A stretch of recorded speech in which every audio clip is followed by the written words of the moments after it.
Hai semua, hari ini kami nak umumkan pemenang misi jimat air bersama Boboiboy. Sekolah Kebangsaan Polis Depo Kuala Lumpur. Pemenang sagu hati kena tanya kepada para pemenang. Dan pemenangnya adalah... Seperti yang kalian tahu, animasi Boboiboy merupakan animasi luar biasa yang bertemakan fantasi dan aksi yang memukau, sehingga banyak disukai oleh para fansnya. Akan tetapi, di balik animasi Boboiboy yang sukses, tetap aja masih ada kekurangan yang dimiliki oleh animasi Boboiboy yang terkadang banyak dikeluhkan oleh para fans karena ketidaksesuaian yang terjadi. Jadi kali ini Bang Nat udah merangkum kelemahan-kelemahan yang dimiliki oleh animasi Boboiboy dibandingkan dengan animasi Malaysia lainnya yang sering dikeluhkan oleh para fans. Oke lah, biar gak kelamaan di intronya, mending langsung saja kita mulai. Kekurangan animasi Boboiboy Galaxy. Let's check this out. Yeay!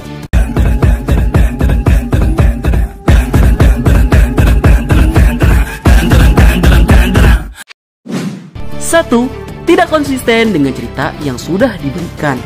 Seperti yang kalian tahu, animasi Boboiboy merupakan salah satu animasi sepuh yang berasal dari negeri jiran Malaysia bersama dua animasi lainnya, yaitu Upin Ipin dan Agent Ali, menjadi the big three animasi asal Malaysia yang mengangkat peranimasian Asia Tenggara. Dengan panjangnya jam terbang, sejauh ini Boboiboy sudah mengeluarkan setidaknya 5 musim series animasi dan 2 movie layar lebar yang menceritakan petualangan Boboiboy dari awal sampai sekarang. Namun, ada salah satu hal yang paling sering dikeluhkan oleh para fans, yaitu story yang kadang gak konsisten. Lah kok gak konsisten gimana bang? Biasa aja tuh ceritanya sampai sekarang. Jadi, jika kalian perhatikan baik-baik, ada perbandingan yang cukup signifikan antara cerita animasi Boboiboy di musim 1, 2, 3 atau era Majapahit dengan cerita Boboiboy Galaxy musim 1 dan 2, yang dimana dalam ceritanya terdapat beberapa minor detail yang justru diubah ketika Boboiboy masuk ke era Galaxy. Contohnya aja, Adudu yang awalnya dikonsepkan tidak bernapas dengan hidung jadi bernapas pakai hidung. Boboiboy yang bisa menggunakan kuasa di basic formnya sekarang jadi gak bisa.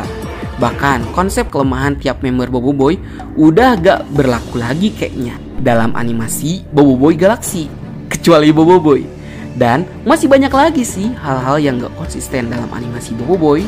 Ya walaupun Monsa itu emang udah menjelaskan mereka tuh punya alasan kenapa mereka bisa gak konsisten. Akan tetapi nak rasa ketidakkonsistenan inilah yang merusak esensi animasi Boboiboy itu sendiri. Itu karena orang-orang udah tahu ceritanya A, diubah malah jadi B. 2. Power level yang gak jelas. Seperti yang kalian tahu, jika power level merupakan sebuah tolak ukur di mana seberapa kuat suatu karakter dengan membandingkannya dengan karakter yang lain. Nah, dalam animasi Boboiboy, masalah power level ini udah jadi hal yang cukup sensitif. Mengingat para fans itu seringkali beradu argumen mengenai siapa yang lebih kuat dari siapa. Akan tetapi, animasi Boboiboy ini emang tidak punya perhitungan kuasa atau kekuatan yang baku. Tiap karakter malah bisa menjadi mendadak kuat ataupun sebaliknya bisa jadi mendadak lemah. Contohnya, power level kawan-kawannya Boboiboy itu awalnya ada di bawah kuasa tahap kedua Boboiboy saat di Boboiboy Galaxy. Tapi di Boboiboy Galaxy musim kedua, entah power level tahap 2-nya yang di nerf, jadi rasanya kayak tahap 2 itu terasa lebih lemah di Boboiboy Galaxy musim kedua dan malah imbang dengan kekuatan kawan-kawannya Boboiboy. Akan tetapi, semenjak kemunculan Fusion, kuasa tahap kedua rasanya semakin gak ada damage. Apalagi sekarang digencet dengan kemunculan kuasa tahap ketiganya. Gak ada tuh hitungan baku siapa yang lebih kuat dari siapa, sehingga perhitungannya bakal random aja gitu ke depannya. Itu karena sekelas Boboiboy Supra aja yang menewaskan Retaka itu dipantatin sama karakter Kroco.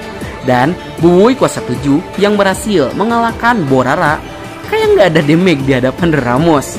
Namun, mengingat Boboiboy Galaxy menjadi soft reboot bagi franchise Boboiboy, ya itu bisa jadi alasan kenapa tahap kedua jadi terasa lemah. Tapi kayaknya nggak etis juga kalau itu dibikin jadi alasan. 3. Terlalu berfokus pada karakter Bobo Boy. Seperti yang kalian tahu, jika animasi Bobo Boy biasanya menceritakan cerita yang sangat menarik di setiap artnya dengan tokoh-tokoh baru yang ditambahkan, dengan Bobo Boy yang jadi sentralnya di setiap artnya. Akan tetapi, hal ini jugalah yang malah membunuh karakter lain atau supporting karakternya seperti Jaya, Ying, Gopal, dan Feng yang terasa cuma jadi antek-anteknya Bobo Boy, atau kasarnya peran mereka udah kayak krocok di suatu art. Itu karena gak ada mereka pun, kayaknya masalahnya bakal beres sama Bobo Boy yang kuat. Hal inilah yang sering dikeluhkan oleh para fans, mengingat cerita yang potensial namun tidak dimaksimalkan oleh pihak studio. Yang padahal Monster bisa mengembangkan development karakter pada setiap anggota gengnya Bobo Boy dengan memberikan panggung bagi kawan-kawan Bobo Boy untuk mereka show off. Yang syukurnya Monster sudah sadar dengan keluhan para fans yang satu ini. Dikutip dari postingan Encik Nizam Abdul Razak, pada saat Bobo Boy Galaxy Gentar sudah selesai ditayangkan, Monster akhirnya mengembangkan side story untuk karakter kawan-kawan Bobo Boy di arc-arc barunya nanti, terutama di Bobo Boy Galaxy musim ketiga. Sehingga setiap kawan-kawan Bobo Boy nantinya bakal punya development karakter dan arc-arcnya masing-masing. Sehingga nanti mereka juga bakal merasakan yang namanya peran utama yang tetap dibantu sama Bobo Boy juga. 4. Melakukan perubahan yang buruk. Seperti yang kalian tahu, dalam pengadaptasian cerita versi komik ke versi animasi, biasanya Monster Studio sering melakukan perubahan cerita demi menunjang cerita yang lebih baik dalam versi animasinya nanti. Namun, sekarang Monster lebih cenderung memberikan perubahan yang signifikan kepada cerita versi animasinya, yang justru jauh berbeda dengan versi cerita di komiknya. Sehingga hal ini memberikan dua hasil yang berbeda. Ada perubahan yang bagus bagi ceritanya, ada perubahan yang buruk bagi ceritanya. Seperti kasus Bobo Boy Galaxy Bindara, banyak plot cerita yang diperbaiki yang justru membuat ceritanya lebih orisinil dibandingkan cerita versi komiknya.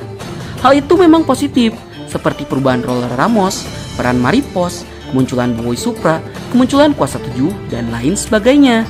Akan tetapi di sisi lain, ada dampak negatifnya juga, seperti perubahan cerita di episode ketiga yang malah jadi lebih jelek daripada di komiknya. Roll Muskida yang jadi ampas lah, Bobo Boy yang terkena nerf gede-gedean lah, Boy Supra jadi ampas lah, Kuasa 7 gak ada damage lah, dan lain sebagainya. Ya walaupun hal-hal tersebut memang ditunjukkan hanya sebagai fan service bagi para fans, akan tetapi hal itu tidak ditunjang dengan cerita yang baik. Dan jangan lupakan gemoisasi pada karakter Bobo Boy. Kayaknya bakal seru kalau kita bahas soal gemoisasi terhadap para karakter animasi. Baiklah, sekian dulu untuk konten kita kali ini. Bagi kalian yang suka konten seperti ini, jangan lupa untuk like, share, dan subscribe, dan bunyi tombol lonceng notifikasinya. Akhir kata dari Bang Nat, sayonara, arigatou gozaimashita. Matane, bye!